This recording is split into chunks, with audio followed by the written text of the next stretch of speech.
kwagala kudda misontu wanga gino naye kino ekyana ekyetikka nakati mu eri ettwe kyageze ne kikola video neteeka abantu abasinga ku bunkenke bankubidde amasimu bagamba laptop balogera kwagala kudda misontu wanga gino naye kino ekyana kwagala kudda misontu wanga gino naye kino ekyana ekyetikka nakati mu eri ettwe kyageze ne kikola video neteeka abantu abasinga ku bunkenke bankubidde amasimu bagamba laptop balogera bakukutte naye content yalabika muki mutono kati mulese akapya mwasoka kugamba laptop afera abaana okubatwala nebyekolera biki kati ekyo bwenachi kubanga nze ndi mulungi nnyo mu kudisarminga bwe naba disarminga kati mwalese kapya nti kati abatwala naye yabatwala mu bwamalaya muli bakanze sisoboka sisoboka nkalube godo omanyi obuzibu muina ebibogeza bino byonna mugenda ne mulowooza nti ffe bwe tujja wano okwogera ku binyigiriza eggwanga lyaffe nti tuwogeza njala nti tunoonya kyakulya abasinga nti twekwese mu nkyukakyuka tulina bye twagala okuyisaawo nno nze kuno njogera tondabangako nga nanga bizinensi yange ate nga sizirina bizinensi zange e Uganda nzirina nandiziranze naye sinoonya kyakulya ekinjogeza wano ku lwa bulumi bwa ggwanga lyange so tetunoonya kyakulya nti so kati bwe nalaba nga mukutte eyo side ne ngakamba disarming mbeeko abo abanfollowingidde okumala ebbanga nga sijja badinayinga opportunity omanya abantu bameka bali mu inbox yange nga bangamba aptopo nkoze ntyo okujja koleya nyamba bambi nyamba nengoba ate nga abo bonna singa nali wakutikula tafali nandiritikudde olaba abatatwalangako yadde omulema akeera kumacha nabba abantu almost a billion naye kati nze nga bamaze waliwo n'obujulizi omanyisa neze nandikubye wano omanyisa neze nandikubye ku internet nga balabyeko ne ku bujulizi naye bwe bajja ngobaabo lwaki nabo bennyini benawo opportunity namala kubeekenneenya ne ngamba ono following okumala ebbanga era buli omu tujja kunyumyamu emboozi buli omu bwe naamufuna olabe obugubi bwe yayitamu okummatiza okunzikirizisa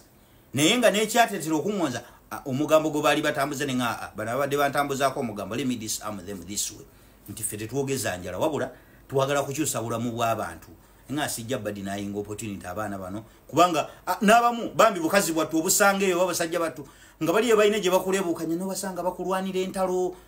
kati abamu muli wano abamu abantu bali Europe bali mu America abaana ne babalwanira entalo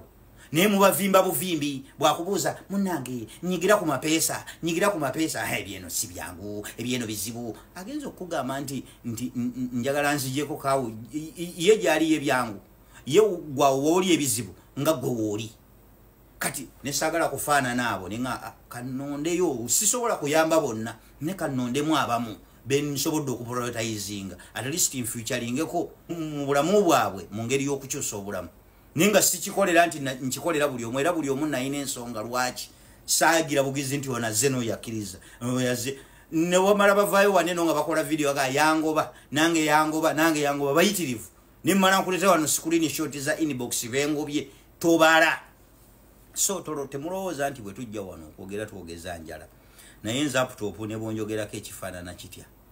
tewali kisobola kunyeenya so ku lw'obulungi bwa famire z'abantu bano nja kubanoonya omu ku omu buli omu alabe ku muntu we nti tebali mu bwamalaya kuba abantu bano abamu bamaama balina abaana baabwe Uganda abamu bakyala bafumbo balina babba baabwe abamu baana b'abantu bakyali bato nti bazadde bwe banaalaba bino vidiyo eyo wajjayo gyakoze bagamba omwana waffe ali mu bwamalaya maama waffe ali mu bwamalaya oba mukyala wange ali mu bwamalaya laptop yamutwala mu bwamalaya nze osobola okunjogerako ebyo nentunula butunuzi era ne famire yange tewali kisobola kolaki kujinyenya naye famire z'abano ziyinza okuba ziri wiiki ebya intaneti nga tezibimanyi oba nabano bakazi batunga banafu ebya intaneti tebabimanyi so mu holiday nze njabba visitingako tunyumyenyumyemu nabo balabe koleya bwe bayisizza oba bamunyinza n'obbasanga ku mirimu gyabwe gye bakolera abaana ababakoze eki abaana ababakkiriza ekyo nkikola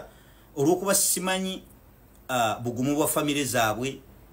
nti bo bayinza okuba oli ng'akoze vidiyo ng'eyo oli nemutira obufumbo oba oli awo omulala maama we gwabadde abalabira mu kifaananyi ekirala natandika omulabira mu kifaananyi ekirala abazadde abali eyo mulimu abazadde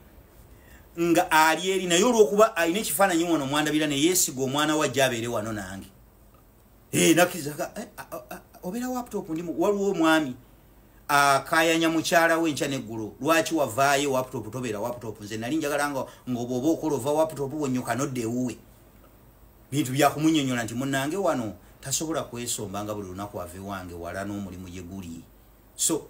awo abantu bwe batutuza kati omuntu bw'alaba ebintu ng'ebyo naga nti laptop yagabira mukyala wange mu bwamalaaya so kulwa famire ezo ngenda kunoonya abantu baabwe ngenda bakubirako buli omu musisinkane tunyumyemu era muwulire okugulubana kwe baguluba nange okummatiza era nkuwe n'ensonga nti ono namuyamba lwa nsonga bweti ono nakkiriza lwa nsonga bweti ono nakkiriza lwa nsonga bweti ne ku TikTok n'akawunti zaabwe nja zitaaginga mubalabe nti bakyala bali mu kukola bali mu mirimu gyabwe so byebyo nno naye nga nsigala nkugamba nze seerangangako wano ngaatwala bantu owulidde era sitwala bantu koleya sikirangangako singa nali njagala kukwata layini eyo kyandinemye mbagamba nti nenkolera nkya nenkola vidiyo tebanneetaagayo abantu nga 7 bandibuze olaba n'atalinye nnyo nyabba abantu kati olwo nze agirinye nga waliwo ne evidence omanyi ssente gye nandikoze ku TikTok wano omanyi obwesiga abantu bwe banninamu ku bigambo ebiyitibwa ssente so byonna mukooyera bwereere bino byonna mwagala kwongera ate kunfuula w'amaanyi mukwano naye nga temutulaba nga tujja ne twogera ku bikwatagana ku ggwanga lyaffe ne mulowooza nti twogeza njala byonna bye twogera ku lwa bulungi bwa ggwanga lyaffe nina every reason to stay quiet nenenoonyeza akasente kange neneyagala waliwo n'abanvuma obujegeyeeka ne bagakala oyo omwana katonda yakufujjako eddusu wandibadde okola ssente zo neweesonyiwa gavumenti bajja kukuttira bwereere kati bino ogenda biyambyo bwaba katonda yanfujjako eddusu alinfujjululireko naye ku lw'eggwanga lyange tewali kiyinza kunsirisa ate ku intaneti wano ne bwonjogerako ekyenkanawa tewali kisobola kunyeenya wano ku intaneti nsobola okugivaako ngankedde ku makyanga njagadde naye tewali kigambo kisobola kunyeenya tewali kigambo kisobola kunnafuya ate tewali gwe sitasobola kuluma buli omu nsobola omuluma akaseera ke bwe kaba katuusa ak'okumuluma owulidde wazira gwe neeguya omanyi abantu bameka singa twali twogeza njala omanyi abantu bameka abajja mu inbox yange aga owaye laptop nina waneeno message yange njagala okusanga waliwo omusajja anaatufukire njagala omunsakatiremu nkoleyo ntya ekitegeeza yagala kuwa ssente ezo message nzirekaawo yagala kunfuula nti nze kyenkola waneeno ku intaneti balina kumala kunsasula kere ku makyo gaye nti namuwa ssente ankubire gundi namuwa ssente anvumire gundi tandika okummanyiira no so please ffe tetuwogeza njala bye tuwogera tuli baddala eri eggwanga lyaffe amot tunaasisinkana bwe naasisinkana ku baana bano tunyumyemu nabo emboozi ey'akafubo balina interesting stories